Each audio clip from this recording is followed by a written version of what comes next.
Bismillah ar-Rahman ar-Rahim. Assalamu alaikum wa rahmatullahi wa barakatuh.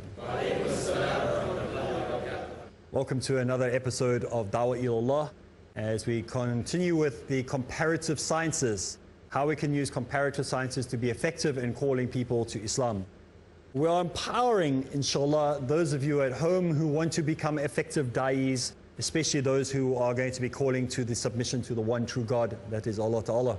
So the whole aim of the show is these shows are to make you more effective, to help you with the tools that you require to be the best you can be all you can be.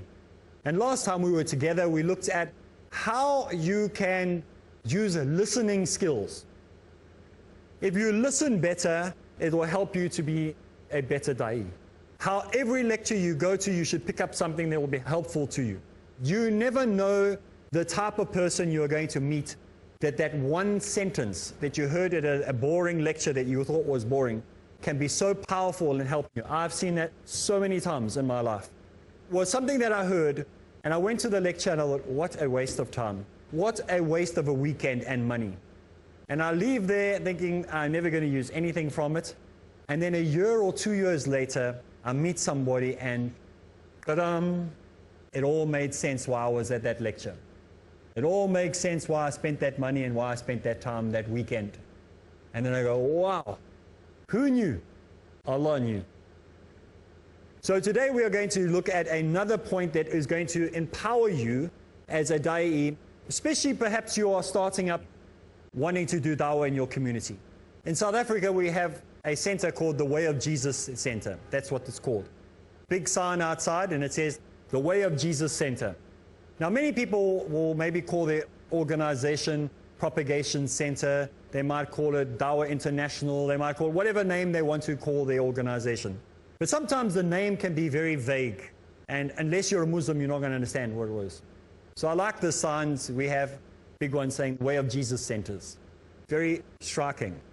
But if you have a center and you want to start up something, or maybe you have just 3 or 4 of you got together, some businessmen, like in South Africa we have a group of businessmen in this one area. They're not scholars, they're just normal business people. They just want to do dawah, they just want to help people come to Islam. And so they've come together as a group of businessmen and wanting to be more helpful in helping the rest of the world become Muslims. So if you're one of these type of people, individual group of people, maybe even a big Muslim organization, one of the things that you need is funding. How do you get this funding? What do you do to keep the work going? And I'm not talking about how to quit your job and make money out of Islam. No, I'm talking about how can you keep dawah sustainable? If you want to keep the work going, it should not be a once-off activity. Oh, well, we've done it this year. Well, guys, we'll see you again next year when we'll do dawah again. No. Dawah has to be sustainable. Just like your body needs to be sustained with food every day, 3 times a day, if not even 5 times a day. I eat once a day. Since I've been in India, I eat 3 times a day. But normally I eat once a day. I don't have time to sit and eat. I'm normally on the go the whole time. I got a very high energy level. But we should eat 5 times a day, 5 small meals they say, which is quite strange because that's the number of times we're supposed to pray a day. So it's just interesting that if you want to be healthy and strong and fit, they say eat 5 small meals a day. And we're saying if you want to be spiritually fit, pray 5 small prayers a day. So we're going to talk today about fundraising, about how to raise money as an organization, or those people want to sustain dawah, keep dawah sustainable, keep it going. Now, fundraising is not about money. That's the most important thing that you need to understand before we go any further. Fundraising is not about money. Most people, immediately when they get to a boardroom, they say, well, how are we going to raise more money? And fundraising is not about money. It is about addressing unmet needs. It is needs that you have. It's about your organization keeping going. So how do you address the unmet needs and the synergy of your organization? That's what we are talking about. And money is only a means to an end. So we're not asking you to become bank managers or financiers. We are asking you that your organization or your group that you have raised, that you have started, that is going to be doing Dawah Ilallah has a way of achieving this, the way of achieving the end of being able to keep the sustainability going in the work that you're doing. This is what we are talking about. So we're not telling you about fundraising and necessarily only about money. Fundraising is not just about the cash. It's how you can keep this going. I have said many times on television, on radio, and even public lectures, don't give me money, give me books. Because for me, money I can make, money I can get. I can go wash cars and get money for washing cars. I can go paint houses. I can clean your garden. I can raise money, I just can't get books. Books I can't get. Washing cars ain't going to give me books. Painting houses is not going to give me books. So we have to ask, what does your organization need to be sustainable, to continue your group? So don't just ask for money. Inspire your donors to be part of your organization. Ask them to become part of a partnership with you. There's nothing worse when you go knock on somebody's door and you feel like a beggar when you get there. Maybe you go to a car dealership or some wealthy Muslim person. He's feeling embarrassed and you're going to feel embarrassed when you knock on his door and you say, would you be able to give us some money to keep the work going? You feel embarrassed and he feels embarrassed for you. Rather ask for partnerships. It's better to create people working with you in the work you're doing, and then he will open up his heart, he will open up his wallet, he'll open up his resources to you when he gets involved in the work. I'm against someone just sending me checks. Often when I've done this on a few occasions where I've had checks or money sent to the work that I do, and I send the check or the money back, and the person gets very insulted by it. And I say to them, I don't want your money, I want your partnership. So I'll take your money, no problem. Quite happy to take your money, but I want you to get involved in Dawah. So we encourage the people, and I've done this several times where I've sent the check back to them or the money back to them, and with a nice cover letter saying, thank you very much, we were quite happy to take your funds after you come and get involved with us. So we invite you to come for a weekend, we invite you to come and do whatever with us. So you want people to partnership with you, not just to become donors. When the blood bank takes your blood, you know, when you go become a blood donor, they want you to become a lifetime member. They give you a little card, they give you some coffee, they give you some biscuits, they send you letters, they send you newsletters. They don't just take your blood and they say, okay, cheers. They want you to partner with them.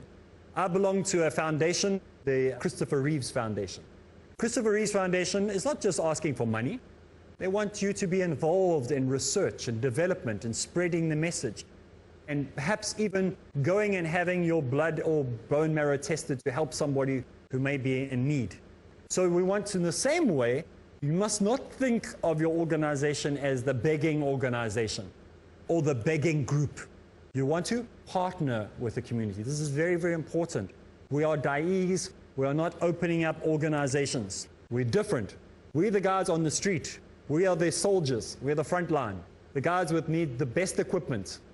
If you send your soldiers into the armed forces, you send them in with the best equipment because they're the front guys. You have to do the research individually. It's up to each person to use their own brain to go research. Like there are many organizations that FAMSA, Our Daily Bread, all these things that do charity work amongst the poor and the sick and the needy, but they're Christian organizations. We've got plenty Muslim ones that need the funding, so rather do the Muslim ones. But if they have no affiliation to no religious organization, then that's fine. If it's a humanitarian, remember we are not just only spiritually minded, but we're also earthly minded. So it's you need to do the research. I'm not asking you to go join any foundation. I'm just saying that if you are going to be joining to a foundation, do the homework yourself. But we're not talking about other organizations. I use them as an example. I'm not encouraging anyone to join anything. I'm using them as an example of how they are doing their fundraising. So we're not in any way advertising for anybody. We're saying here is an example of effective fundraising. They don't ask for money. They're asking for your time. They're asking for your commitment. They're asking you to get involved. So you hardly ever see them sending you a thing saying, send us money. So this is the difference between successful and unsuccessful fundraising. So to be successful fundraising, your job is that it's not necessarily about money. That's Number one point that you must have in your head. Don't just ask for money, inspire donors to take part, to be part of your organization. You also need to think big in order to achieve your tangible, positive changes and the benefits to the community that you're going to be working at. We'll talk about this when we get back from the break, inshallah. Bismillah ar-Rahman ar-Rahim. Assalamu alaikum wa rahmatullahi wa barakatuh, and welcome back. We are talking about how now is da'is to do fundraising, how you can keep your organization or your dawah effort that you are doing, maybe just among 2 or 3 of you, sustainable. It's no use having a once-off activity. It needs to be something that continuously goes on. So I said we need to think big in order to achieve your tangible goals that you have set.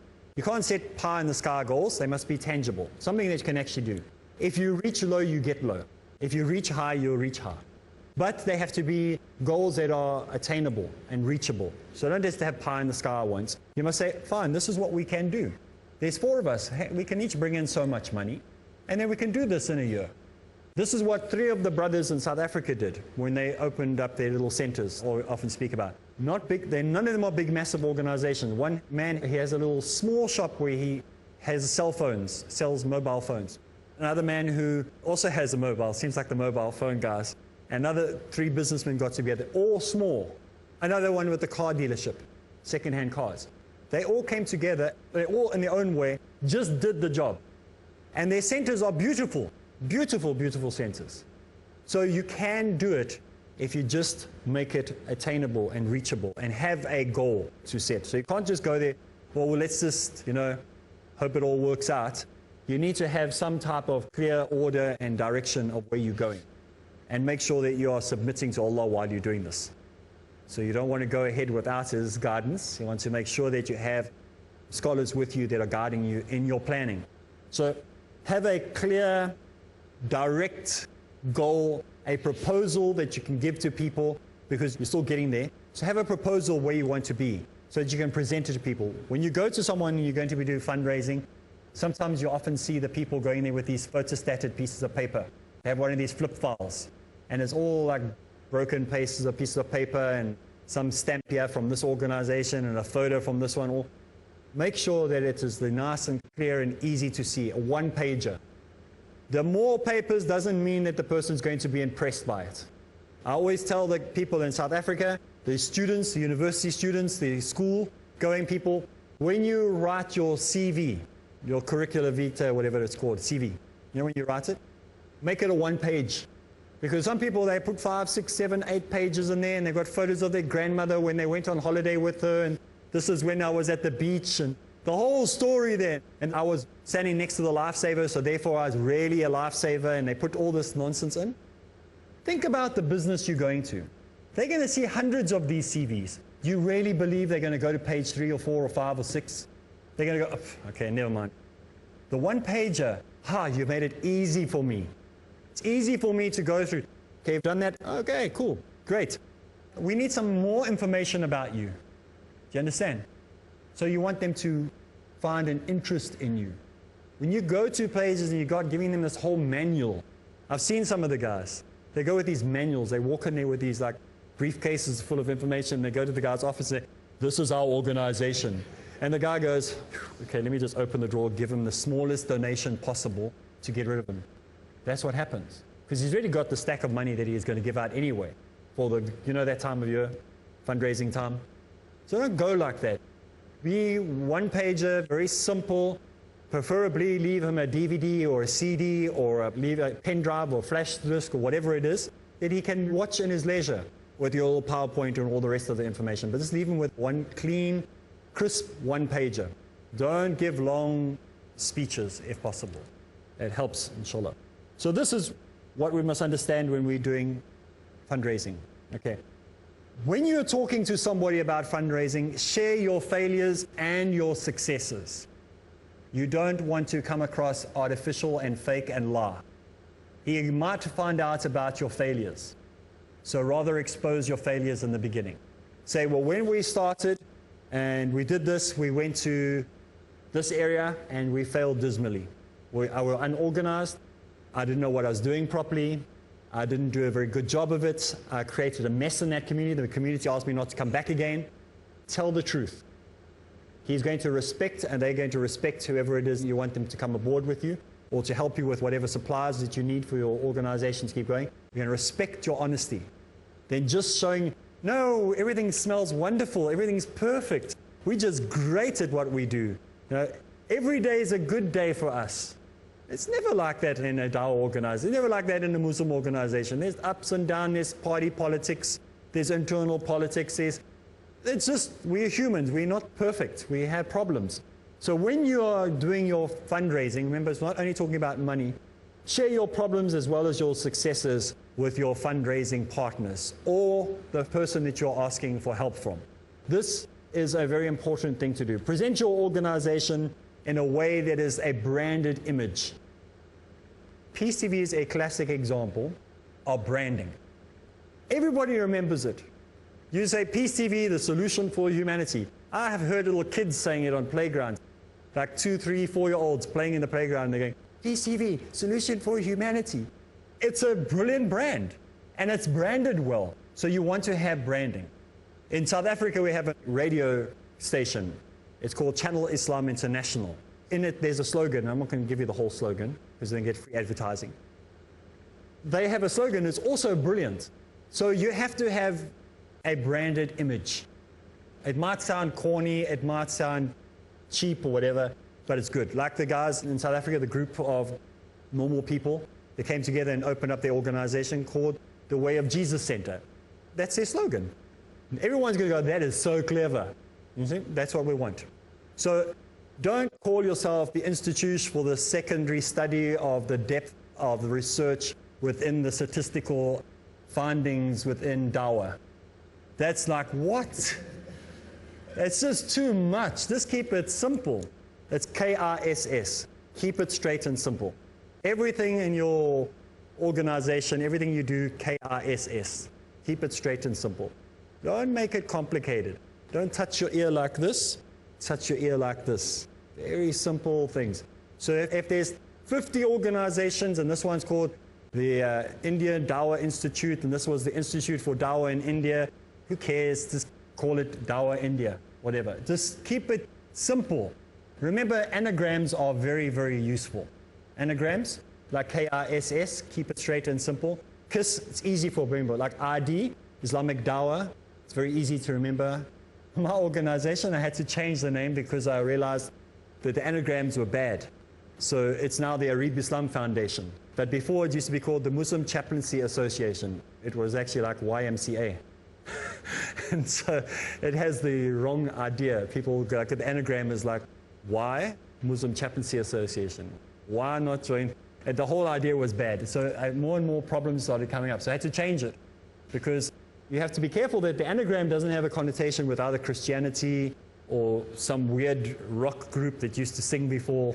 So just be careful to make sure that you think about having it simple, clear, and consistent. So I want a branding that you must have. Come up with a logo. And remember that once you've done it, shouldn't change it. Like I had to change mine from Muslim Chaplaincy Association to the Areeb Islam Foundation. So you don't want to do that midstream, because then it's like, what's happening? So make sure you'll get it right in the beginning. So I've learned all these along the way by making my own mistakes that I now can explain to you. Whatever you do, make sure you have trustworthy people that are doing the fundraising. You cannot afford a scandal. You cannot afford a dark mark on your organization or the work that you're doing. One insinuation of fundraising malpractices, you are finished. No one will touch you again, no matter how many good works you do in the future. So my father used to say, it takes your whole life to build a name. It takes you 5 minutes to lose it.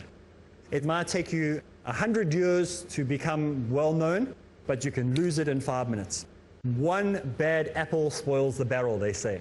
So make sure whoever is involved in going out doing fundraising is a trustworthy person. Some people have spoiled it for the rest of us. I used to get books, Islamic books sent to me for free to South Africa for distribution from Egypt. So what we're saying is when you do fundraising, have a clear objective of what you're doing at home. Don't think this is not for you, it's for you as well. You are going to be helping or going to be fundraising for something. use these same directions to help you in what you're doing. Make sure you join us again next time so we can continue with looking at how to raise funds for your organizations and for Dawah. So from me, Areeb Islam, Assalamu alaikum wa rahmatullahi wa barakatuh.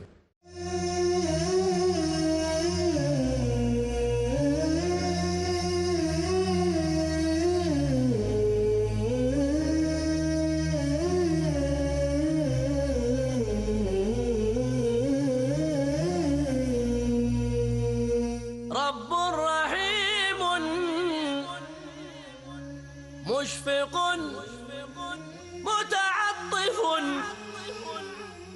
لا